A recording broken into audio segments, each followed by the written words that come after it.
Ikaw ang magsisilbing liwanag. Ikaw ang aking nag-iisang gabay. Liwanag sa paroroonan, tanglaw sa dilim. Tanglaw, tanglaw, aking tanglaw. Tanglaw sa dilim. Ito yung pinakakailangan to get a better understanding, a deeper getting to know of certain issues, story. Alamin muna natin ang lahat bago mag-judge.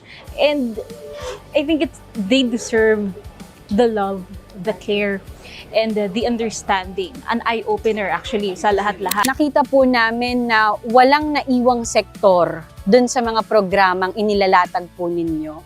Mahalaga po sa akin yung dinala niyo po kami on ground, pinakilala niyo po sa amin yung mga benepisyaryo niyo. Nakita namin kung paano sila nabubuhay, kung paano sila natutulungan, saka kung ano yung buhay nila ngayon na hindi nakikita ng mga tao, lalo na ng mga nasa Luzon at sa Visayas na rin. Maraming perspective po ang nabuksan, saka magandang tulong po yun sa amin na makakuha kami ng research na direkta po galing sa MSSD. Very interesting. At the same time, tingin ko effective siya in a way na hindi lang basta nag-usap-usap, umupo at nag-exchange na ideas.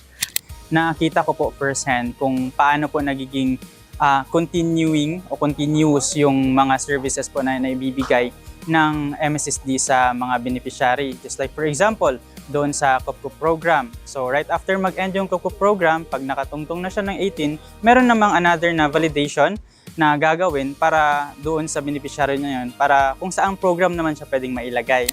Now I know kung paano nila tinutulungan yung mga mga constituents sila. Ginagampanan nila lahat ng mga gawain nila, lalong-lalo na sila mismo ang nag-reach out para sila matulungan at mabigyan ng magandang buhay at kabuhayan sa mga nangangailangan, lalong-lalo na yung mga na-interview namin, kagaya nung tinutulungan na may sakit.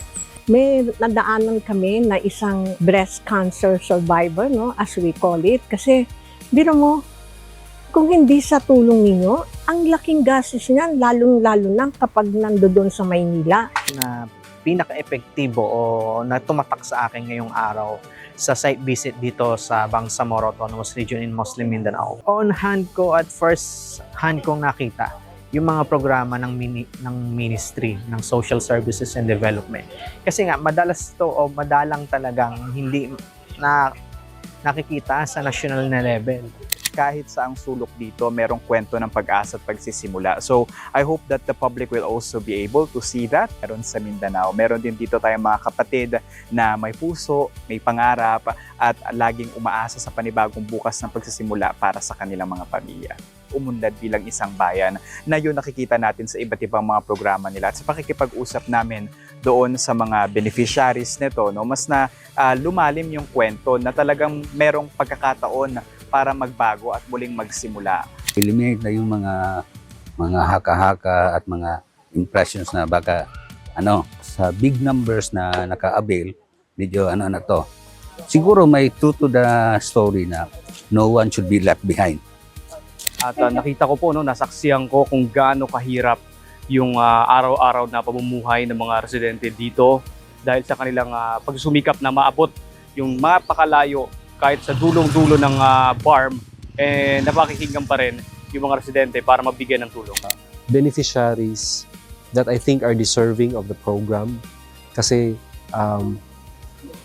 ito yung mga taong dapat tinutulungan dahil tinutulungan din nila yung sarili nilang makaahon sa sitwasyon. You've given Maguindanao, Bangsamoro, hope and change.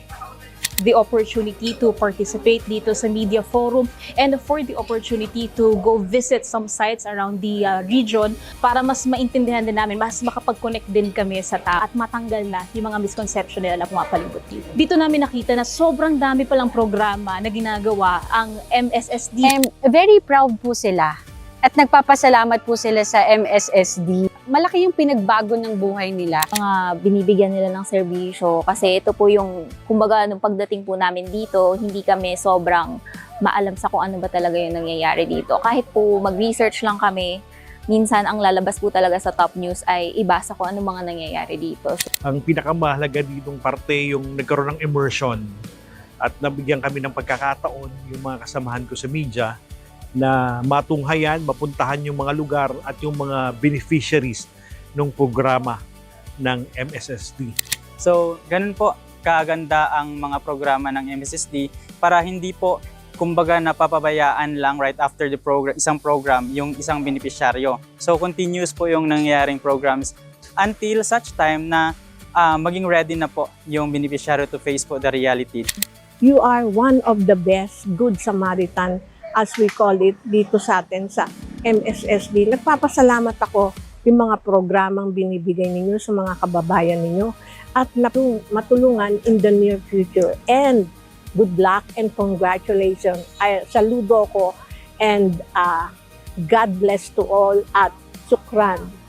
So ngayon may pagkakataon tayo na ibahagi ito sa publiko sa buong Pilipinas at sa buong mundo na ang Bangsamoro ay hindi lang balita tungkol sa gulo, sa giyera, sa baha, kundi sa mga programa, no, na nagiging sustainable sa bawat mamamayan ng Bangsamoro. Kasi ito yung mga ganitong programa nila na talagang nakaayon dun sa pangangailangan, sa kanilang kultura, higit lalo at paniniwala at relihiyon, no, mas nagiging epektibo. At nakikita natin yung bunga nito sa maraming komunidad. Yung mga programa na nakaayon sa pangangailangan ng ating nasasakupan, hindi lang yung hinugot sa hangin. So, I hope mag-continue ang paghahanap ng tamang beneficiary sa mga programs para mas fruitful and productive yung naibibigay nating tulong. So congratulations sa program na ito sa MSSD. Yun yung lagi kong naririnig sa mga residente dito. Maraming salamat sa MSSD. Binigyan lamang ng kapital na 15,000 pesos pero ngayon kumikita na siya ng 100,000 piso. Nagbago yung buhay niya. Nakita natin kung gaano ka-stable yung buhay niya dahil sa tulong ng MSSD. You've shown that there is progress and for making Mindanao safe. Ang kulay